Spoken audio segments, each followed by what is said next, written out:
வாழும் வரை நிழல் என உடன் நான் வருவேனே.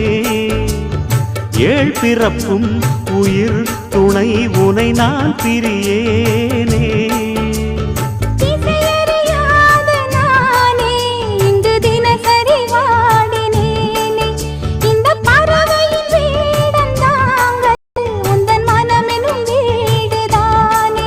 நீண்ட காலம் நேர்ந்த சோகம் நீங்கி போக நானும் தீண்ட யோகம் விளங்கிடும். பூமிக்கொரு பாரம் என்று எண்ணி இருந்தேன், பூமுடிக்க யாரும் இன்றி கண்ணி இருந்தேன். சொந்தமின்றி பந்தமின்றி நானும் இருந்தேன், பொட்டு ஒன்று தொட்டு வைத்து பூவை அடைந்தேன். நன்றி சொல்லவே உனக்கு என் மன்னவா வார்த்தையில்